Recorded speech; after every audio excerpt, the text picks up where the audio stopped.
Assalamualaikum warahmatullahi wabarakatuh. Yang kami hormati Ibu Dian Novalia Adi selaku penguji pada ujian praktek mata pelajaran matematika wajib. Juga teman-teman yang menyaksikan video ini semoga selalu diberikan kesehatan dan selalu dalam lindungan Tuhan. Amin amin ya robbal alamin. Pada video kali ini kami akan menyampaikan hasil analisis data bivariat. Namun sebelumnya izinkan kami memperkenalkan diri. Kami dari kelompok 6 kelas 12-2 yang beranggotakan yang pertama ada saya sendiri Maibna Salisri Sapta, juga Setiadi Pamungkas yang bertugas untuk mencari sampel data juga sebagai pemapar materi dan editor. Lalu berikutnya ada Zaskia Hani, Nabila Safitri, Meilani Zahra, dan Asna Aya yang bertugas menghitung data, mulai dari analisis diagram pencar, menghitung persamaan garis regresi, interpretasi nilai konstanta dan koefisien regresi, serta interpolasi dan ekstrapolasi data. Sebelumnya, teman-teman sudah tahu belum sih apa itu data bivariat? Menurut buku The Story of Mathematics karya Annie Roney yang diterbitkan pada tahun 2014, data bivariat adalah jenis data statistik yang terdiri atas dua variabel yang berbeda yang diamati secara bersamaan untuk setiap subjeknya, yang kemudian digunakan untuk analisis hubungan, korelasi, atau pengaruh variabel satu dengan variabel lainnya. Variabel yang digunakan biasanya dilambangkan dengan X dan Y. Data bivariat yang akan kami analisis kali ini adalah data tinggi badan balita.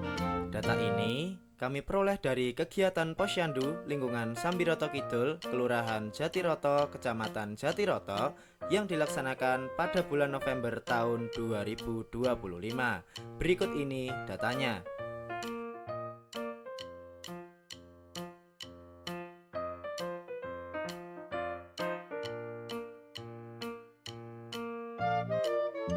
Berikut adalah diagram scatter atau diagram pencarnya. Jika diamati, tren dari diagram tersebut adalah linear dan korelasi antar variabelnya adalah positif karena garis trennya dimulai dari kiri bawah ke kanan atas. Maka dari itu, interpretasi korelasi data bivariatnya adalah semakin bertambah usia balita, maka semakin bertambah pula tinggi badannya. Setelah menganalisis tren, korelasi, dan interpretasi antar variabel pada data, kali ini kita akan menentukan persamaan garis regresi berdasarkan hasil analisa diagram pencar tadi.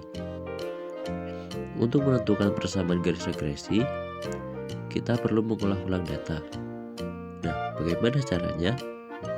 Yaitu dengan membuat tabel baru untuk menentukan sigma xi yi kuadrat, sigma xi kuadrat, dan sigma yi kuadrat seperti yang ditampilkan. Setelah dihitung, diperoleh hasil sebagai berikut. Sigma xi sama dengan 56,41, sigma yi sama dengan 1754,3, sigma xi yi sama dengan 5250,05, sigma xi kuadrat sama dengan 190,02, dan sigma y kuadrat sama dengan 157.217,25. Seluruh data yang dibutuhkan sudah diperoleh. Maka dari itu, kita lanjut mensubstitusikan ke dalam rumus yang digunakan untuk menentukan persamaan garis regresi.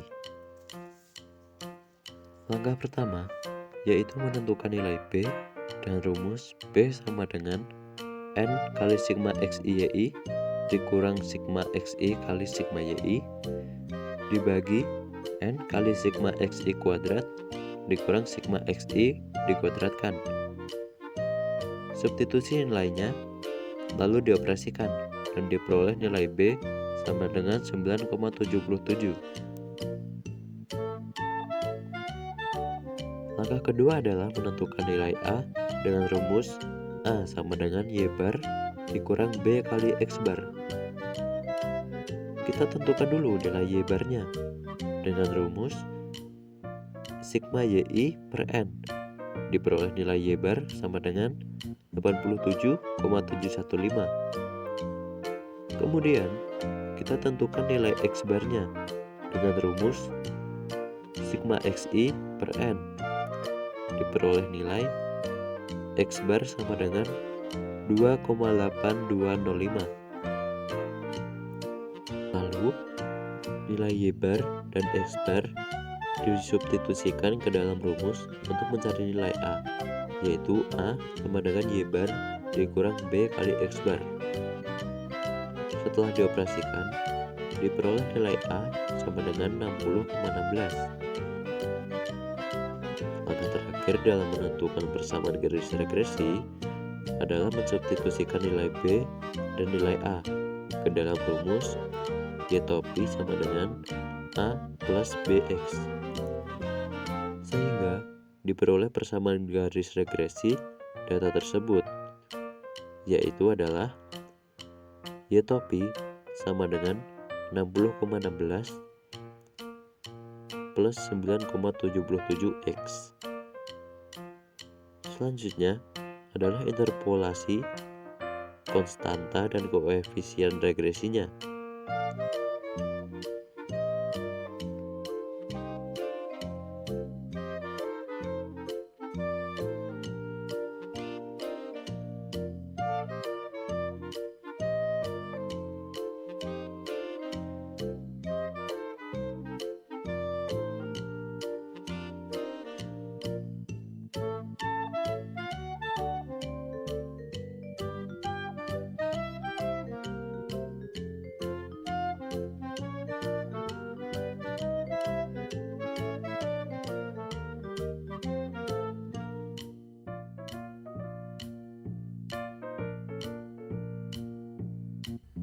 Kali ini kita akan menentukan koefisien korelasi dan koefisien determinan dengan metode Pearson. Untuk menentukan koefisien korelasi, kita akan menggunakan rumus R sama dengan N dikali sigma XI kali YI kurangi sigma XI dikali sigma YI per akar N dikali sigma XI kuadrat dikurangi dalam kurung sigma XI kuadrat dikurangi akar N dikali sigma YI kuadrat dikurangi dalam kurung sigma YI kuadrat. Nilai-nilai yang diperlukan sudah kita ketahui pada saat menghitung persamaan regresi di awal tadi, yaitu nilai N sama dengan 20 sigma XI kali YI sama dengan 5250,05, sigma XI sama dengan 56,41, sigma YI sama dengan 1754,3, sigma XI kuadrat sama dengan 190,02 dan sigma YI kuadrat sama dengan 157.217,25. Nilai-nilai tersebut kita substitusikan ke rumus dan dioperasikan sehingga dapat diketahui nilai koefisien korelasinya adalah 0,94. Setelah itu, kita akan melihat tabel hubungan nilai koefisien korelasi dengan tingkat korelasinya. Karena 0,94 berada di rentan 0,8000 sampai 1, maka tingkat korelasinya adalah sangat kuat. Selanjutnya, kita akan menentukan nilai koefisien determinasi. Dengan rumus, koefisien determinasi sama dengan koefisien korelasi kuadrat dikali 100%. Diketahui nilai koefisien korelasi adalah 0,94, maka kita substitusikan ke dalam rumus dan dioperasikan sehingga dapat diketahui nilai koefisien determinasi adalah 88,36%. Setelah diketahui nilai koefisien determinasi, kita dapat menyimpulkan bahwa pengaruh usia terhadap pertambahan tinggi badan balita adalah 88,36%, sedangkan pengaruh variabel lain sebesar 11,64%. Demikian penjelasan analisis data bivariat dari kelompok 6. Apabila ada kekurangan dan kesalahan, kami mohon maaf. Kami pamit undur diri. Wassalamualaikum warahmatullahi wabarakatuh.